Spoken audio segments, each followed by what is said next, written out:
chest strap? Like, Reckon? I didn't answer you. You said both. Which? How might you work it out? The leg straps or the... Which you prefer first. Okay, I'm not going to undo mine, so you're not going to work it that way. Okay, what would happen if the chest strap wasn't on and you've got your arms in front of you? Fall forwards. Keep your arms in front of you. Yeah. Okay. What would happen to the leg straps? Okay, yeah. So leg strap. Yep. Okay, then that.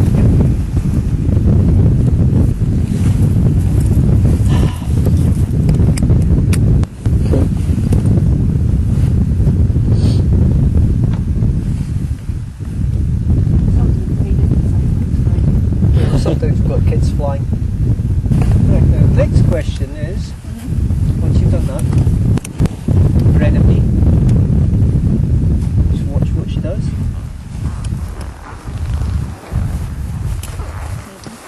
Okay. Do you want it tightened? Ah, now that's the question, you see. Now, what did you instinctively do? What's the obvious thing to do? Tighten it afterwards. Right, okay. Because you're used to tightening belts. Yeah. Okay, now. Anytime they tighten your belt, yours is flat. Yep. When you're turning a paraglider, if you use the brake like a tag, you You'll get a gradual turn, whereas if you do one of the brakes, you can get over to it. you can turn both of them almost as tight as some gliders, but generally speaking, one is more efficient. In terms of leading. Leading. Okay, so if you lead and these are close together, how efficient is that? Okay. Also, how much feedback do you get from the glider? How much feedback? Okay. Okay, so the further apart, the more feedback you get, the more control. Right? So actually, So you want it a bit loose? yeah, so it stays normally at full width. When they test the gliders, they're tested around about 42 centimetres width. Well, it varies depending on the size. Right, so from here, roll that down. What's the efficient way of doing this? One time down the other. Okay, so reach in, roughly to there. Then as I go along, you can check at the same time for any line overs on the leading edge. Yeah. Okay? Picking up and transferring. Remember the sign, so you can do the checks as if you're coming in. What are you doing with your hands at the moment? Okay, now could that be unsafe progression, building up a bad habit? So you want to break it at the start. So picked up, transferred, reaching. Once you pulled out the bit, the lines are coming a bit clear. Checking the long gap in there. The pips themselves don't mark it too much, because they'll come out. The pips don't mark it too much, because they'll come out in and out. Okay, picking up and walking. Now, what we're looking for is from here. Plane A up to the centre. Okay, checking this side. Plane A up to the centre. Disconnecting the two halves. Leg straps firm, but don't keep it too tight.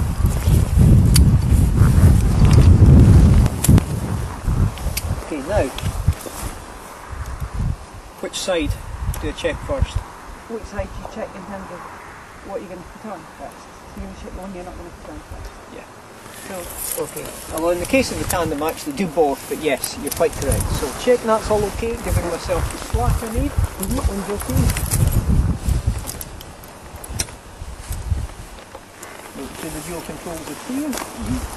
This is where Tandem's a wee bit different, in that I attach it as if it was a Tandem, as if it's single. and then I attach it for solo, Right. which lets me check the glider without having second person attached.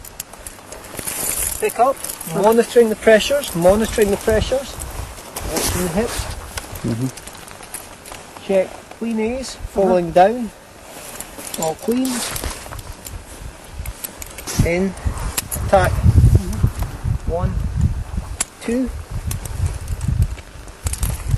and in my case, turning the difficult way, left over right, monitoring the pressures, rotating ballerina style, round. How do I acquire the controls? You can look 1, along the line. 2, 3. So it's Look along the line. tactile. Yeah. Feel. Looks like there could be a problem there. Just ease it off. And that's fine.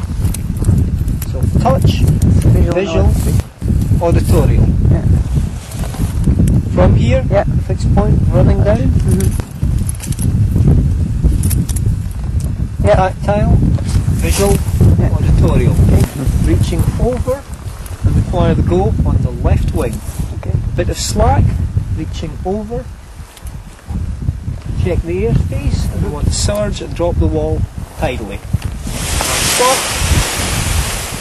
Letting it turn down and leave it over.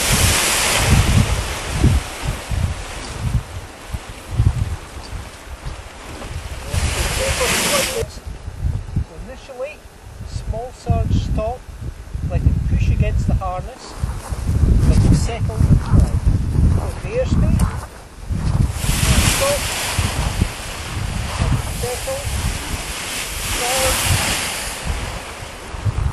letting it settle like that, pushing off the lead, surge,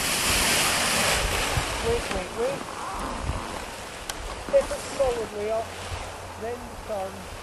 As the wing comes overhead, even up and going towards it, and then it's back. So if you're right-handed and you fall over, you tend to put out your right hand. Okay. So a right-handed person should grip and then grip.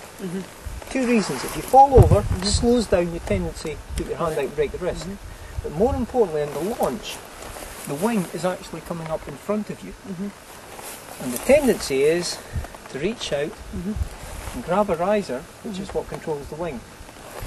So if your right hand is on the underside, you're less likely To grab something. which is going to mess up half the wing, which is the thing that keeps us in the air. Okay. Okay? So, left goes to left. When we get the gates ready, check these.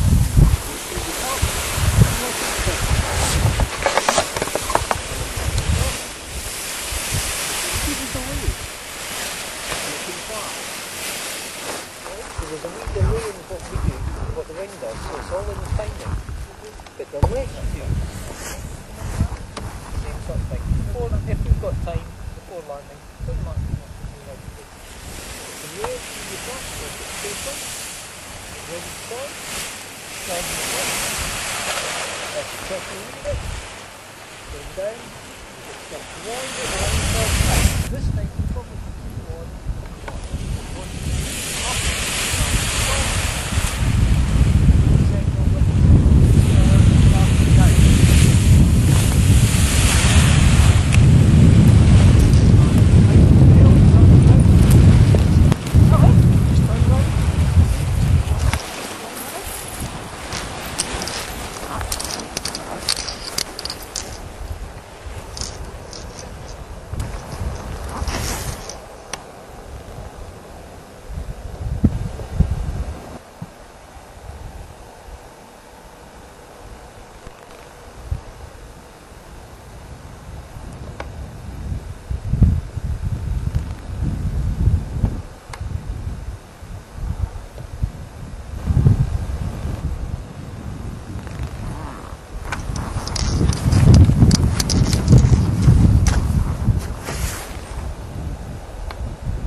Show the wing as well.